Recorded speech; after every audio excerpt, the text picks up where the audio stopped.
how good they is right now. It's a whole different ball game, bro. With somebody holding on your shorts the whole way to the basket. And it's legal. And it's legal. Come on, man. When you run through the paint and you can get bumped, it's different. And that's my argument with people. It's like, it ain't no disrespect to anybody because they're all great. And you're going to argue back and forth and everybody's going to have their opinion. But I'm saying, which rules are we using? Because when you say, if you say we're using today's rules, okay, well then take Michael Jordan, who's battered and bruised. Vince Carter has ignited a major debate in the basketball world by challenging one of the most widely accepted narratives of the modern era, and LeBron James fans are not taking it lightly. The 8-time All-Star didn't mince words as he called out what he described as a fake dominance narrative that, in his view, has been pushed for nearly 2 decades. What makes Carter's comments especially striking is that he isn't focusing on traditional measures like statistics or championships. Instead, he's questioning the very framework we use to define greatness in today's game. The reaction has been sharply divided. Some critics accuse Carter of being bitter or disrespectful, while others believe he finally voiced an uncomfortable truth that many were afraid to say out loud. Regardless of where people stand, one thing is clear: this discussion is forcing fans to re-examine how LeBron's era is evaluated, and it's making the basketball conversation far more uncomfortable than usual. Vince Carter. That's kind of cool. I like that for you. It is kind of cool. we got the what's up, Tar Heel? VC, what's up, my dog? You know, all right? Everything. Yeah, man. I'm good. Carolina soccer girls team. Yeah, shout out man. to them. Get another natty. Shout out to the soccer team. Yes, number sir. 22 for the women's soccer team. Oh, okay. Running them up. Okay. Don't just say it like that. Just don't say it like that. Oh, okay. Yeah. Don't do that. I mean, wow, that's life-changing. I'll go home and write about it. Thank you. How about the Florida Gators, number 9th in the country in men's basketball? BC, What began as a routine, low-key interview quickly turned into something far more explosive than anyone expected. In early 2025, Vince Carter sat down to reflect on his legendary 22-year NBA career, a conversation that initially followed familiar ground. But when the discussion shifted to LeBron James and the modern era of basketball, Carter refused to deliver the usual safe, politically correct answer most retired players rely on. Instead, he spoke candidly, and the tone of the room instantly changed. Carter made it clear that his comments were not rooted in disrespect. He emphasized that he has nothing but admiration for LeBron as a player, but argued that the word dominance needs to be used more honestly. Pointing specifically to the years between 2011 and 2018, Carter said he saw a superstar who benefited from an unusually clear and manageable path to success. In his view, that path was far less challenging than many fans like to believe. As Carter elaborated, the tension became palpable. He explained that the Eastern Conference during that stretch was historically weak, stressing that this context matters when evaluating LeBron's sustained finals appearances. While he insisted he wasn't trying to diminish LeBron's accomplishments, Carter argued that the competitive environment of the East at the time was among the weakest seen in modern NBA history. The room reportedly fell silent as he spoke, underscoring just how controversial the statement was.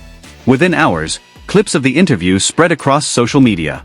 Twitter erupted, Instagram comment sections turned hostile, and LeBron supporters rushed to defend him, labeling Carter everything from jealous to irrelevant. Yet beneath the noise, something more interesting was happening. Many former players and analysts quietly echoed Carter's sentiment. The debate quickly shifted from outrage to reflection, leaving one uncomfortable question hanging in the air.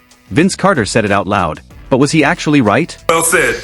That's well said. And that's what I said, because you're going to always ruffle feathers. If you're a diehard Bron fan, you think it's disrespect when you say otherwise about him, Cole, and Mike. So that's just, it's going to be an ongoing battle because unless they ever played against each other. Just imagine them playing against each other. So for the record, you got MJ, Kobe, then LeBron? Yes. Can LeBron, in your opinion, with LeBron's maybe 2-3 years left, maybe 4, does he have an opportunity in your mind to possibly jump Kobe? He has an opportunity. To understand what Vince Carter means by fake dominance, it's important to look past the trash talk angle and focus on the perspective he's offering. This isn't a random critic speaking. It's a former NBA player who competed across multiple eras and is attempting to reframe how dominance is evaluated. At the core of Carter's argument is a simple but controversial point. LeBron James' path to 10 NBA Finals appearances was far less demanding than the paths faced by elite players in the Western Conference during the same years. Carter points to the stretch from 2011 to 2018, when LeBron reached 8 consecutive finals. On the surface, that achievement looks untouchable. But Carter urges fans to look at the competition LeBron had to beat to get there. In his view, the second-best team in the Eastern Conference during most of those seasons would have struggled to make it past the first or second round in the West. The imbalance between the two conferences, he argues, cannot be ignored when evaluating sustained success. He highlights LeBron's Miami years from 2011 to 2014 as a prime example. While LeBron was facing aging Celtics teams and inexperienced Eastern squads, the Western Conference was a constant battle between legitimate title contenders. Teams were eliminating each other every round, creating a level of physical and competitive strain that simply didn't exist in the East. According to Carter, this context matters just as much as the finals appearances themselves. Carter also emphasizes just how loaded the Western Conference was during that era. San Antonio remained a powerhouse, Oklahoma City featured Kevin Durant and Russell Westbrook in their primes, the Clippers had Chris Paul and Blake Griffin, Golden State was beginning its dynasty, and Houston was built around James Harden. Meanwhile, once you got past LeBron's team in the East, there was a steep drop-off in talent and championship viability. The rise of superteams further strengthens Carter's point. In Miami, LeBron joined forces with two other prime superstars, creating a roster that was overwhelming within an already weak conference. After returning to Cleveland, he was again paired with elite talent in Kyrie Irving and Kevin Love, giving his team a significant advantage over Eastern opponents that simply couldn't match that level of firepower. Carter is careful to clarify that he isn't saying LeBron didn't earn his finals appearances.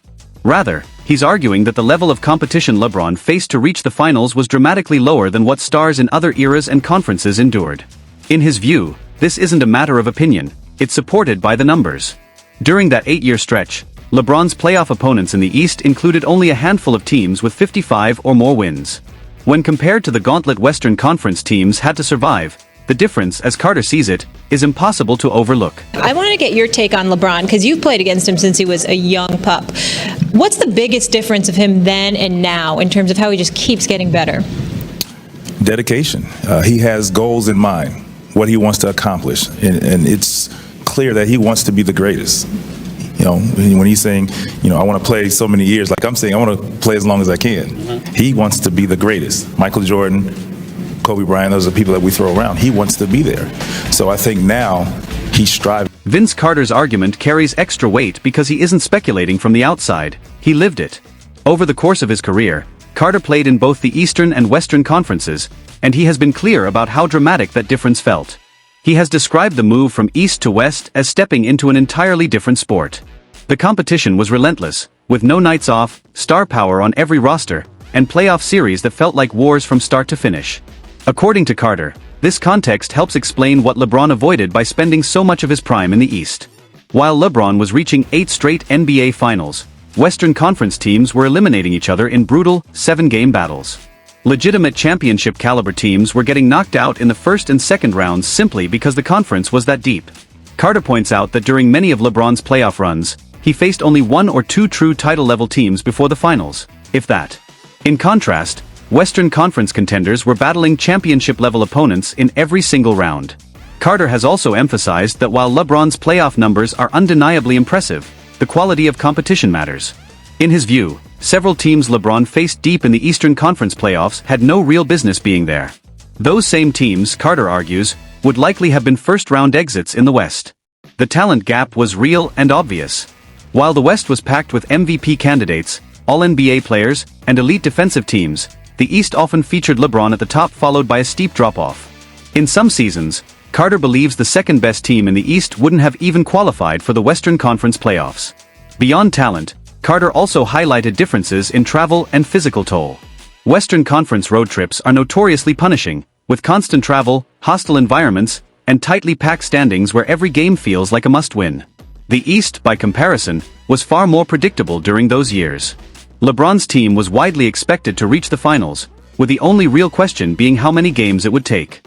Carter has been careful to stress that this isn't about disrespecting LeBron's talent. It's about context, and context matters when discussing legacy and greatness. He posed the question that made many fans uncomfortable: if LeBron had spent his prime years in the Western Conference, would he still have made 10 NBA Finals? Carter's answer wasn't definitive, but he made one thing clear: 8 straight Finals appearances almost certainly wouldn't have happened. The reaction was explosive. Within 24 hours of Carter's comments going viral, the basketball world split into 2 opposing camps with virtually no middle ground. LeBron's fan base responded aggressively, launching personal attacks and dismissing Carter as bitter or irrelevant. Social media was flooded with viral posts accusing him of jealousy and minimizing his credibility. What LeBron's defenders didn't expect, however, was the wave of support Carter quietly received. Former players, analysts, and longtime fans began backing his perspective, with many admitting they had thought the same thing for years but were afraid to say it publicly. Several praised Carter for being honest, calling his comments overdue and refreshing. A clear generational divide quickly emerged. Younger fans who grew up watching LeBron viewed the comments as disrespectful and saw them as an attempt to tear down greatness. Older fans, who remembered the brutal Western Conference battles of the Jordan, Kobe, and early 2010s eras, largely nodded in agreement. To them, Carter wasn't attacking LeBron, he was challenging a simplified narrative. The debate soon spread across every corner of basketball media. Television shows devoted entire segments to it, podcasts dissected the numbers, and YouTube breakdowns drew millions of views. Some tried to strike a balance, acknowledging LeBron's greatness while agreeing with Carter's point about competition level. Others dug in on one extreme or the other, refusing to acknowledge any nuance at all. Perhaps the most revealing development was how several current and former players subtly supported Carter without saying it outright. Likes, vague comments, and carefully worded statements suggested agreement, while avoiding direct mention of LeBron. The fear of backlash from LeBron's massive fanbase, even within NBA circles, was impossible to ignore. As one anonymous veteran player reportedly put it, Carter is right, but the LeBron brand is simply too powerful for most people to challenge openly. And that, more than anything, highlighted just how deeply invested fans and media alike are in protecting the narrative surrounding LeBron's era.